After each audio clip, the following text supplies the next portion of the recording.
It's Tuesday, the 10th of February 2015. My name is Robin Yellow, and this is Ecotastic, and with me is Kit Knowles, live from Manchester. Oh, hello down there south. I'm enjoying a relatively mild day today. How about you? Yes, well, it's fantastic. You know, it's always sunny down here in the south of England, and it's always rainy where you are. Absolutely, yeah. No, I've been in Leeds today, all over the place, but it's just the warmer weather starting to roll in a little bit. It's kind of gone from the zeros up to the sort of 8 to 10, so we're enjoying a bit of respite, but I don't suppose it will last. And for Americans, that's 30s up to the 40s. Oh no. Yeah, they still use Fahrenheit over there. I don't know where they got it from.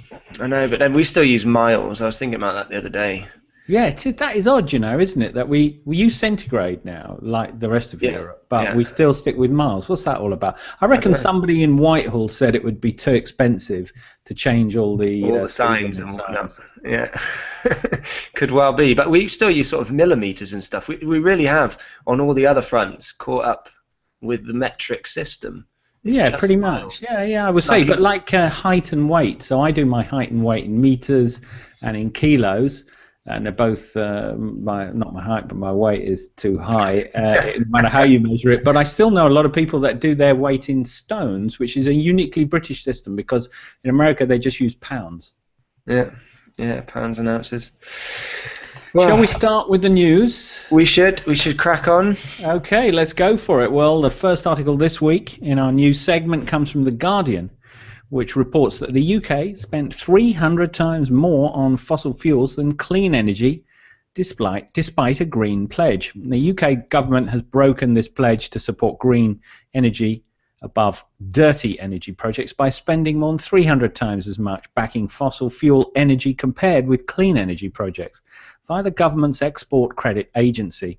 In the coalition agreement, the Tories and Lib Dems promised in 2010 that UK Export Finance, a small government department, would become champions for British companies that develop and export innovative green technologies around the world, instead of supporting investment in dirty fossil fuel energy production. Kit, and I know this is a bugbear of yours. What's going on here?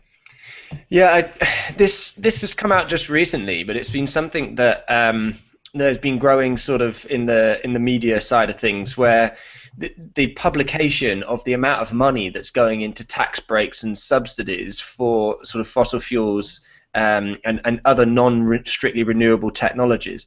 And it's always something that comes under fire from the green movement, from renewable tech, is the amount of money that is required to fund it, and how everybody's life is worse off because of the fact that we're having to pay so much taxpayers' money towards it all. But the reality is that, I mean, I'm not actually sure where the Guardian's got their figures from, and I need to look into that in more detail, because the figures that I had when I looked into it in more detail, actually at the sort of the publicly available government figures, they were talking about in the region of, I think it was about half. Basically, I was looking at, to run the whole administrative arm of the government focused at, you know, RHIs and green tariffs and all this sort of stuff, plus the amount of money paid out to it, and pots of money given out for community funds and corporations and everything associated. It all came in at about a 3 billion mark, whereas in tax breaks the fossil fuel industry was getting a 6.5 billion a year mark. So these figures are lower and have a very big difference between the two. But the point is that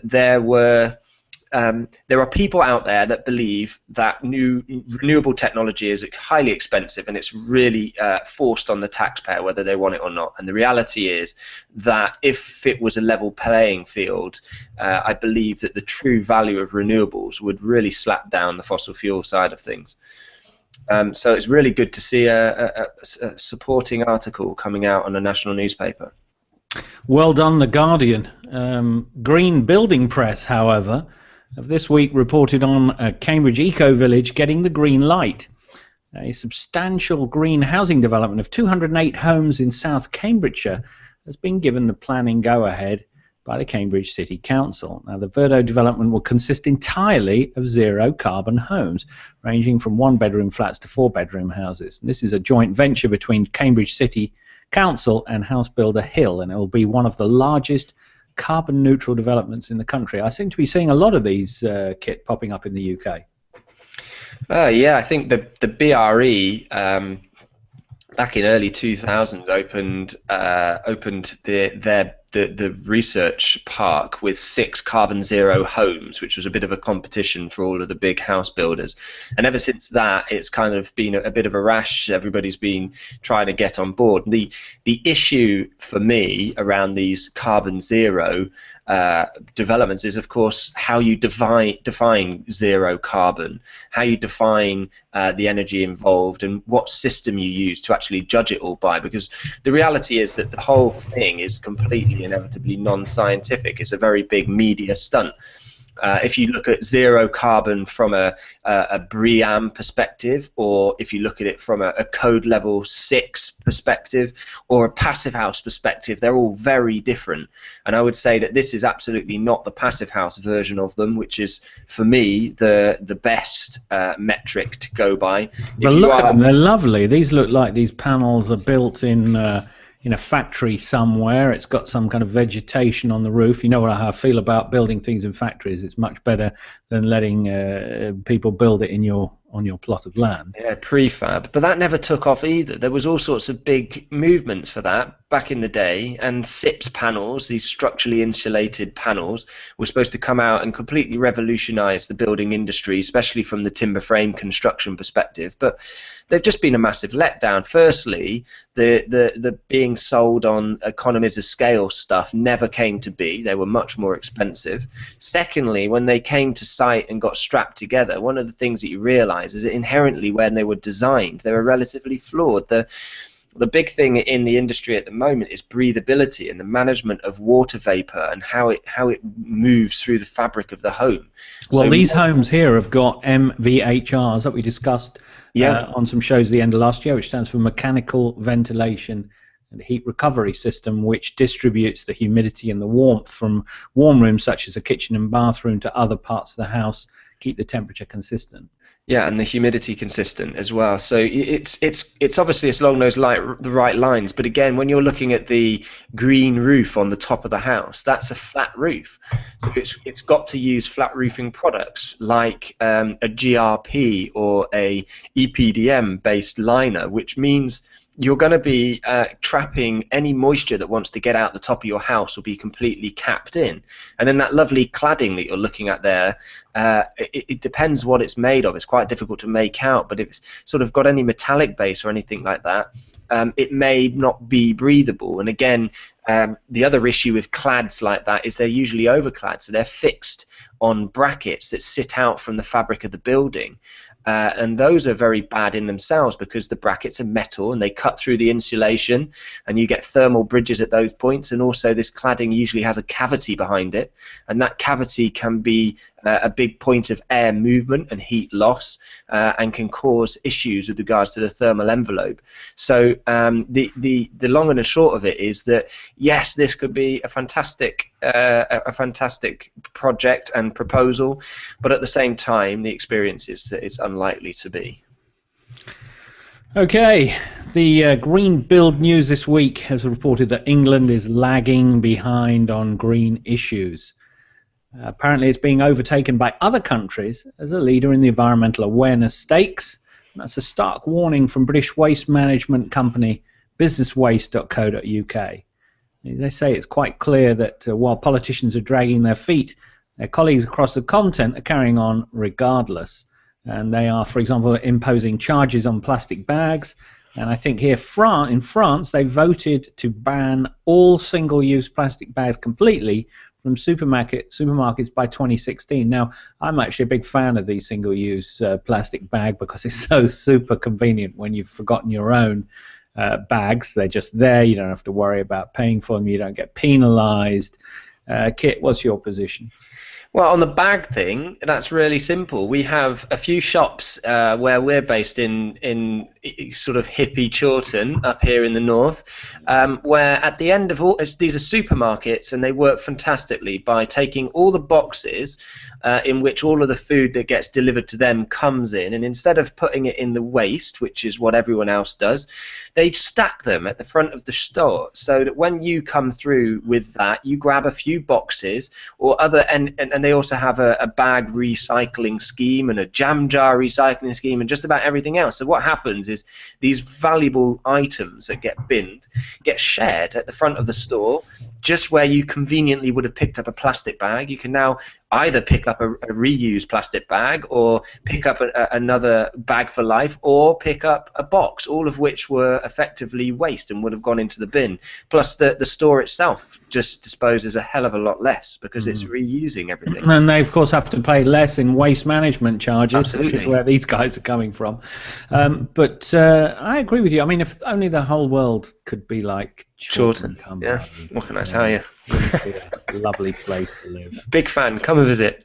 Indeed. CNBC report the world's most sustainable city is. Now, in the pre-show kit, I did not share the winners or the losers. Can you guess any one of the top 3 world's most sustainable cities for me? I don't know. There's the futuristic Masdar city, which doesn't yet exist. That's supposed to be the world's most efficient when it comes online. It's not a city. Which is not.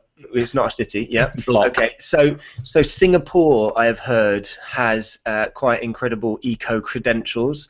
Actually, London has a lot going for it, but otherwise, then we're going to be going over to California that has some pretty eco stuff. But actually, the reality is that the most eco a city would be using as little energy as possible. And quite frankly, you have to look at just one of a number of third world countries to find low energy consumption. Okay, so great. I've heard you think that London is in there, you think Singapore is in there, and you think the rest are all in California. Well, let me tell you that the most sustainable city is Frankfurt. Consultancy Arcadis Sustainable Cities Index, published on Monday, ranked 50 of the world's most prominent cities by looking at their environmental progress, viability as a place to live, and financial stability. Frankfurt's very high rankings put it at the top, and self-proclaimed city Green City Frankfurt has long had a track record of proactively taking action to improve its sustainability.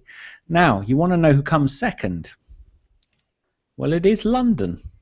Oddly enough, it is London. So the reason why, and in fact Europe generally dominates with the top 10, with London and Copenhagen. Oh look, Singapore's in there. Bosh, not a bad guess. Amsterdam and Rotterdam in 4th and 5th. London scores highly in part due to its good health outcomes. That's the NHS. Excellent higher education facilities, alongside being the best connected global city, together with New York, in terms of its importance to global business networks. And so what happened with California? Nothing from rounding out the top 10 were Berlin, Seoul, Hong Kong, Madrid, and Singapore. No American cities, Cal Surprise. Yeah, Cal Surprise. I was hoping that tech. By the way, in California, they are massive consumers of power. And they've got unsustainable electricity consumption, especially in the summer months. They've got supply issues. They have a lot of power issues, and they also have droughts. And remember, they've had about 11 months of drought in California. And fires, yeah. Fires, you name it. There's not a lot that's sustainable. But they also have more tech than every other country knocking together.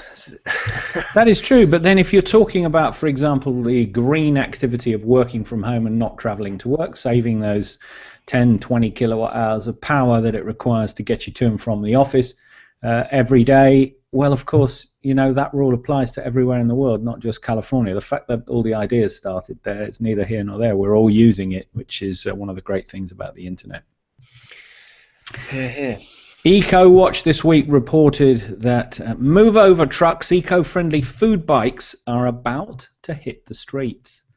Now, riding your bike to work is gaining momentum as more cities adopt or expand their bike sharing programs. But what about ordering your morning latte or lunch from a bike?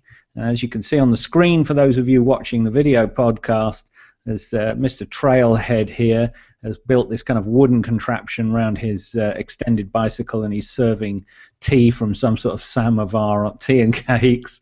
And down here we have a hot bike, a mobile kitchen on the back of a bicycle that enables apothecurios to order velo food with a little kind of burner attached to the back and a little tray on it. It's fantastic. Now, Kit and I, when we were in the Nirvana that is Chorlton, having a look at that market we were in, we got coffee, didn't we, from somebody who had a bicycle-powered coffee stand. We did, and we were trialing it you were really into it. You proper critiqued the guy right in his face, right? Are you sure you're going to make this properly? Are you sure you're doing this? Do not overdo that. Calm down.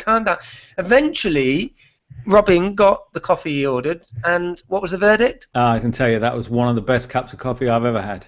There you go. It's only because I was riding the guy hard while he was making it. No comment. But I think, this is really good. Why not? Actually, you could apply this argument to everything. Walk or take the bike if you can. I mean, we think, outside of Manchester, most of Britain isn't raining 11 months of the year. And it's okay. I used to walk to the station to go to work. I was working in London. I used to walk down to the station and back. And it was, I would say, one day in 20 where I had to actually have an umbrella. You get the impression the place is just raining continually, especially. Well, look at Miss Hot Bike there. She's probably in Manchester, and she's got a massive smile on her face. We do it up here. You get used to it. Rain doesn't melt you unless you're the Wicked Witch of the North. Well, do you know, that's very true. And here, look, there's bike lava, artisan pedalled bike lava, and that's got I don't know what bike lava is. It's baklava, isn't it? Oh yes, a Greek baklava pedalled by bike. Nice, it's good. Unless you live in a hilly area. But there you go. Could be an issue. Yeah, that could be a problem. I enjoyed that one. That was a good one. The Guardian this week reports on straw houses. Yes, you heard me. Houses built from straw. Bristol company is building 7 houses based on centuries-old techniques. Could this be an eco-friendly, energy-efficient solution to Britain's housing crisis? Kit. In short, yes, absolutely. It's a pretty cool system. It goes up relatively quickly, very inexpensively, ticks all of my boxes for sustainability and breathability and durability. Hybridizes really nicely with traditional trades in sort of lime tech. So not only do you maintain really good breathability, and therefore are very healthy houses are created with this construction technique, which is very durable also because you're not causing any moisture to get trapped anywhere. No non-breathable petrochemical layers inserted into it. And because you can hybridize it with the lime tech, you can also get some really interesting hydroscopic control within there. So you can start to get humidity buffering, again, further improving the occupancy and building health as well as performance. So so long as you've got a bit of space, I wouldn't say this is ideal for ultra-urban type dwellings on the basis that, quite frankly, it's a really simple rule. If you want insulation to work, you've got to do one of two things. You've either got to go for super high tech or you've got to go for super fat. And when you're going for a straw bale, it is an incredible U value. It is not going to create, it's not got incredible thermal conductivity, sorry. You are going to be in a position where it needs to be fat. Actually, conveniently, the thickness of a straw bale, which is about 500 mil, I think.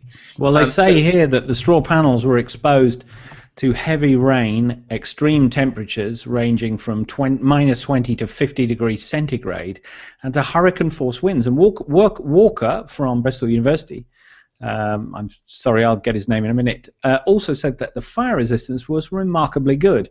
Because the straw is encased in wood, mice will not be able to make a meal of the walls.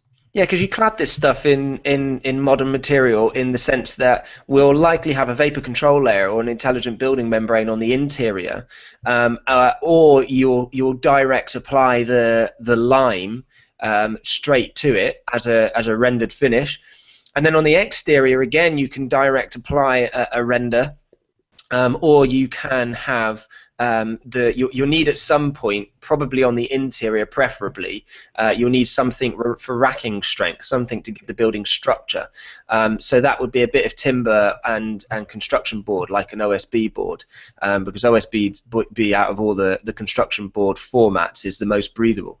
So again, you are mixing it with a few other bits and bobs, but it's, broadly speaking, a waste material that costs next to nothing, that because of its thickness, so long as you've got the space, is going to give you pretty amazing performance. Yeah, why not? Why not? I'd be very interested. If I wasn't more keen in reusing the 24 million homes that we already have, which is the big part of the issue, if I was to new build, then I might well consider straw bale. Great. Now let's move into flight of fancy. Vindskip from our friends in Norway, a cargo ship that uses its hull as a giant sail. CNN reported this week that shipping accounts for 3% of global CO2 emissions, which I think, as I was saying in the pre-show, is about the same amount of CO2 emissions that are generated as a result of all the world's computers in data centers. Now, this is not surprising when you consider that the engines of the world's estimated 90,000 cargo ships are in use 24 hours a day, and they burn horrible stuff. Ship oil is the stuff that you can't sell to anyone else. So as a result of the crude oil fractionation process, you've got all the lights, the naphtha, the natural gas, the petrol, that stuff at the top. You've got the diesel, and then you've got the heavy oil, and then the ship oil, which is this really heavy, tarry stuff that requires an enormous... It's like a grade above making roads out of bitumen type stuff. Yes, that's right. So it's horrible stuff. But the Vindskip, the Norwegian designers from Lada AS, an Oslo-based company, said that the hybrid merchant ship uses its shape and a liquefied natural gas-powered engine to achieve fuel savings of 60%, and reduce emissions by 80%. Now have a look at this, Kit. Can you see this on my screen? Yeah, that is a seriously futuristic looking. It looks like, I mean, I don't know how you would describe that. I don't know. No, it is. It's a bit like a cargo ship gone stealth. How about that? Yeah, but it's been raised very high up, so... Yeah, and it's got this kind of flat deck at the top, which you think some kind of fighter jet could land on, don't you reckon? Yeah, it's wandering all over the place here. But absolutely bizarre. But it's the thing I've got to ask is the whole point of sailing is that you've got the ability to alter the sail's direction so that you can capture that energy and propel yourself forward, which of course, if you're using the side of your boat as the sail, unfortunately that's going to be relatively difficult. So presumably it only offers savings in certain conditions, i.e. you're traveling in the right direction with the wind blowing in the right direction. Yes, must be. But then that's still probably great enough to add up. So presumably in that mode you can pretty much cruise completely energy free. 80% less CO2. Presumably that's the gas turbines. Yeah, it's going to have a lot to do with that. Correct, but they're not using the ship oil, are they? They won't be using it. Well, the ship oil's got to go somewhere, and that's what I would say. You could argue that diesel is a byproduct of making gasoline, because when you split crude, you get all these different products, and you've got to do something with them. So anyway. So here was a question that I never actually got to the bottom of when we were doing working at BP. I was trying to always understand the life cycle analysis of things. And one of the things that we did get to the bottom of was the argument about whether you should buy a diesel or a petrol car, which would be a good discussion for another time. But one that I never could get to the bottom of was, and I believe I know the answer, but I've not seen the actual evidence, is that you can actually turn diesel into petrol and vice versa through cracking and reforming. So using a cracking type process, you could actually rectify ship oil or lower grades into higher grades of fuel and therefore create a greener source to burn. The issue being that it requires a load of post-processing, right, to actually achieve that. So these huge CCF crackers that they have in refineries, massive energy consumers, absolutely humongous. So my bet, you're probably using more energy and producing more sort of CO2 equivalents doing that process than you would if you just burnt the dirty stuff in the first place straight. What do you reckon? Well, self-publicizing Tony Stark wannabe Elon Musk said that if the world stopped refining crude oil, there'd be enough electricity to run all the world's electric cars. A flight of fancy, probably.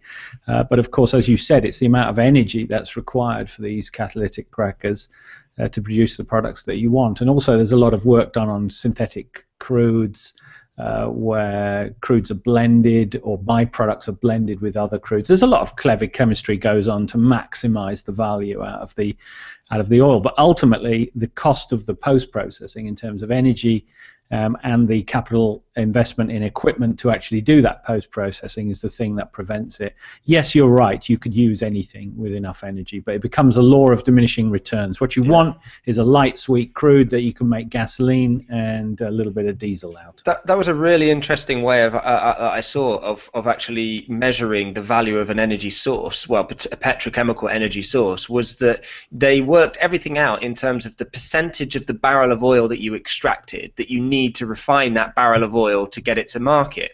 And a normal energy source, so a conventional source, was sort of the 2 to 3%. And then when you were looking at the fracking all the way up to the tar sands, you're talking between 8 up to 15%. So of every barrel of oil you're producing, you're extracting, 15% of the energy is being burnt before you even produce the fuel. Correct. And in fact, what's interesting, as the oil price is reduced, the oil price has reduced by 50% in the last 7 months. This has meant that actually a lot of those nasty tar sands in Canada and has become uneconomic to produce, and it means that they're running at a loss. So one of the effects of the low oil price has been to actually destabilize that unconventional oil source. Correct, and make it less likely to receive future capital investment and funding because it's at risk from the Saudis basically turning the tap up. Let's move on to the Sunderland Echo, because it's always a good place to go.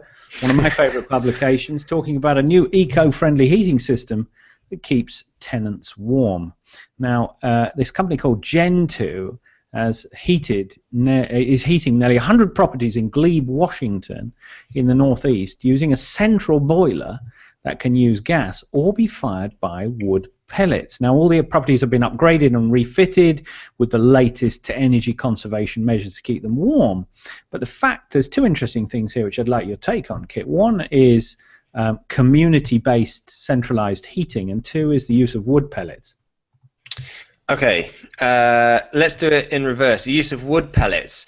Wood pellets is a growing energy source. It's really both the use of that fuel and community projects, the distribution projects are becoming much more popular, all because of the renewable heat incentive, which I believe we're going to cover in a few minutes in Tech Corner. But with regards to the use of pellets, or for that matter chips, as a source of biomass, what that's really enabled people moving forward is to get to drag biomass out of the dark ages with a lump of wood into position where these devices can now send an email when they're low in fuel to your provider, who will bring the fuel to you, clamp onto a manifold and fill up the tank when you're not even around. So you don't need to be there or anything. It will then debit your account on a direct debit basis. It will then suck this stuff into its chamber, feed itself, ignite itself, burn and control the amount of oxygen, so optimize the burn with a lambda sensor control, and then it can put itself out, and it can even empty itself nowadays with automatic ash handling systems. So the whole system can become as convenient as a gas boiler, yet you're burning wood. So now, what's the point of doing it at community level, Kit? What I can see here, district heating director of Gen2, John Turner, holding what looks like some kind of like rabbit feed or something in his hands, and a load of machinery behind him which looks industrial grade. Why do it at community level and not in each individual property? Well, I guess at the highest level, it's economies of scale on from just about every perspective. You're having a lot less maintenance contracts. You're having a lot cheaper capital investment per person because you can just get one big system. You are then in a position where you can much better manage the supply and the demand, so you can proportionately have a smaller boiler overall, because of course somebody's high and somebody's low is going to even each other out, and it all goes via a big buffer tank, which you can see on the left hand side there behind the guy in the hard hat. Is a massive tank of water, and that means that you could have extremely high instantaneous draws, but overall it gives that the monster biomass device on the right there a really good amount of time to generate energy and keep it got topped up. Some piece of grey and orange machinery with some kind of hopper on here, which presumably is feeding in these wood pellets. Yeah, so there'll be the hopper will be over to the right hand side, and I think that's either a vacuum or auger screw that's dragging that fuel into the combustion chamber, and then that combustion chamber is creating the hot water which it puts into the tank. Well, it's creating the heat from a closed circuit loop, which is putting that heat into the hot water tank. And then as any one of the residents connected to the district heating system requires their energy, it will just take it off that tank. And that will also mean that the amount that the boiler fires up could be reduced in terms of cycling. So things switching on, off, on, off, on, off all the time is a very wasteful process, whereas this could switch on, burn hard for a very long time, create a huge amount of energy deposited in that tank, and then the residents can chip away at it over a period of time until it's depleted, and then the whole thing can fire up again. So again, as everything scales up, you get massive benefits coming onto it. And one of the best financial benefits, other than the lower running costs and higher and lower capital expenditure, is also that the renewable heat incentive really benefits you, because if you go to a district heating scheme, then you're classed as commercial, and if you're commercial, the renewable heat incentive lasts 20 years instead of 12.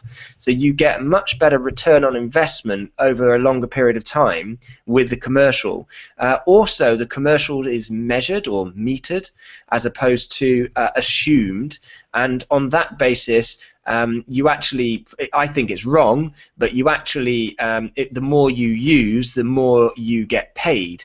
So people are sort of shoving these things in farms, rigging them up to outbuildings, and then basically heating these barns for no real reason at great earnings to themselves, because they're on a farm, they're able to get the fuel source so cheap that the earnings they get off the renewable heat incentive massively outweigh it. So you can buy biomass for anywhere between, well, free in a lot of cases, but typically between 1 and 4 pence per kilowatt hour, in comparison to gas that starts at 4.5 and electricity way up at 15.5. So as you can imagine, if a farmer's getting hold of a huge amount of free biomass and he gets paid for all that he consumes, there is a few holes in the RHI system, but broadly speaking, district heating systems are a great idea, and they're becoming much more popular because of things like the RHI.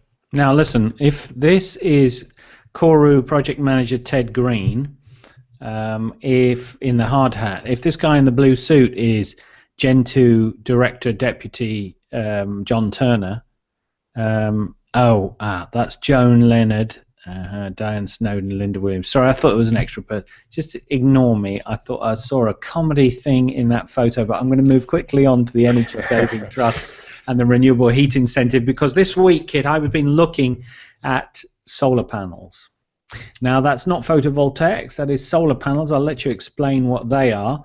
But I put some numbers into the government website to see just how much of a subsidy I could get out of the renewable heat incentive for installing 3 square meters of solar panels, which would give me hot water allegedly 10 months of the year. I'm not sure whether I believe it, and pay me the £300 a year bounty for 7 years. What's going on here, Kit? Yeah, so the renewable heat incentive is basically the equivalent of the feed-in tariff, which most people are now au fait with, and is enabling basically payments for generating renewable sources of heat energy. When you're looking, I think what you're asking specifically there is focused on solar thermal as a technology, and when you're looking at solar thermal, particularly in comparison to PV, yes, it has always had better payback. It was always, whether tariffs are involved or not, it was always better. There was this this kind of hiatus where the PV really leveled out or even became more attractive for the period between when the feed-in tariff started up and the renewable heat incentive started up, in that really skewed things. But when there were no incentives, the payback period on solar thermal was better, and now both the tariffs are up and running. Payback period on solar thermal again is much better. So solar thermal really shouldn't be drawn out and actually should be considered before photovoltaics. And in fact, actually, that's what my energy performance certificate told me to do. Was to first look at, because I'd had my I've got my loft insulation, I've got my wall insulation, but it said you should be looking at solar thermal next. The RHA, I hear from the government website, is saying that you can claim RHA support for biomass boilers, biomass pellet stoves, ground to water heat pumps, air to water heat pumps, and solar thermal panels. And to apply for it, you need an MCS installation certificate number. Presumably that's something that the person who puts the biomass boiler into your house gives you, is it? Yeah, it's very simple, really. You're going to need, so the Green Deal Advice Report is the thing that you need to get started with. So basically, to get the renewable heat incentive, you need a GDA to come, and that's a Green Deal advisor, to come to your house, and basically they produce the Green Deal advice report, and they also produce the EPC together in one combined visit, and that basically gives you the key to unlock this tariff, because there would be advice to get something like biomass or solar thermal on that, which you tell them at the meeting that you want. Once you've got that report done, you then literally approach an installer who if you wanted to go through the Green Deal, you could do to get some financing for it, but I highly recommend not doing that.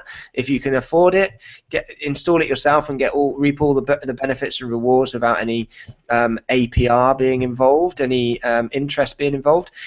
Then approach an installer. The best place to look is the MCS accredited or the MCS website, and find an MCS accredited installer. You can just type in your postcode and you'll get loads, and you can use other websites to get reviews on those people to try and get some idea as to whether or not they are worth going to. And then once you've got that MCS contact, you literally say, I would like an installation done under MCS scheme. They do the design and the installation, and then at the end of the day you'll get a number from them, and you'll got a number from your Green Deal report, and you can fill out a form online and you start receiving payments. And is this right? You're getting 7.3 pence per kilowatt hour for air source heat pumps and 18.8 pence for ground source heat pumps. That can't be right. Well, it is, on the basis that air source is arguably, I mean, they're both, for me, they're both hugely flawed as technologies in the domestic market and should never be used. But that aside, I think the government's the Energy Saving Trust did a review on heat pumps, looking at their coefficients of performance, which is their measure of efficiency, and found that they were massively underperforming based upon what they were sold on, and also very much heavily used in urban areas where you've got gas equivalents, which works out unbelievably better off for the environment not to go with a heat pump. And on that basis, the ground source heat pumps having come out better out of that report than the air source, which really were terrible, they started to change the tariff, swing it towards the ground source heat pump. It seems ludicrous that there's any tariff there at all, because there's really. But look at this kit. Solar thermal, 19.2 pence per kilowatt hour. That equates, in my case, to £300 a year. They are giving me my water for free. Yeah, but you've got to bear in mind that this is all based, that those tariffs are also taking into account things like the quantity of energy. So if you use biomass, or for that matter ground source, you're using that you can use that to generate 100% of your domestic hot water demand and 100% of your space heating demand, whereas you will never really achieve that with solar thermal. No. So actually, by those figures, the ground source heat pump is the one to go for. Well, from the RHI, quite frankly, it is the sweet spot. But I would say, based on the fact that you'll be paying 15.5 pence per hour kilowatt hour for ground source heat pump fuel, base fuel, whereas biomass you could be paying 1, 2, 3 pence per kilowatt hour. That once you take into even consideration of the high COPs achieved with the coefficient of performance achieved with the ground source heat pumps, you're going to be much, much better off with biomass. True, but biomass boilers, by definition, are taking pellets, which are crudely milled or pressed, and burning them and then sweeping the ash away. Sounds like a much more complicated machine than an air conditioner, which is basically what a ground source heat pump is. Absolutely not. More working parts in a heat pump and refrigeration cycle than there is in a combustion chamber, which has been, quite frankly, around for a much longer period of time. Well, Kit, that is why you get the big bucks. Thank you for that, Kit's Tech Corner. This week on the Renewable Heat Incentive, I urge you all to go and look online if you live in the UK and take advantage of that. And in fact, wherever you live in the world, if the government has got a scheme for it, then it probably means it's going to be a good thing for humanity, so you should go for it and take advantage of those payouts. That's about it for this week's show. Kit, thank you very much for your contribution this week. Hell of a show, and I do apologize for last week's sound. Totally my bad. My Chromebook was hooked up to the wrong microphone, so hopefully you're getting high quality sound this week. Beautifully said. Thank you very much, Robin. Cheers, Kit, and same time next week? Yes, we should be on for next week. If we're not on for next week, it'll be there or thereabouts. We've got a bit of a choppy period coming up over the next couple of months while both of us are involved in various projects in different parts of the world, meaning that we might not always be able to hit that Tuesday 9:30 deadline. But as always, visit our subreddit at ecotastic.reddit.com to contribute. Please make a comment, give us a like, do whatever you want just to show that there's somebody there, please. And also, on a personal note, apologies for ballsing up the iTunes RSS feed. That was totally me. I cocked it up for about a week and a half. So both of you that are listening to iTunes, apologies. It'll all work now and it'll never break again. Scout's honor. So that's goodbye from me, Robin Yellow. And goodbye from me, Mr. Kit Knowles, Il Professori himself. Goodbye and see you next time.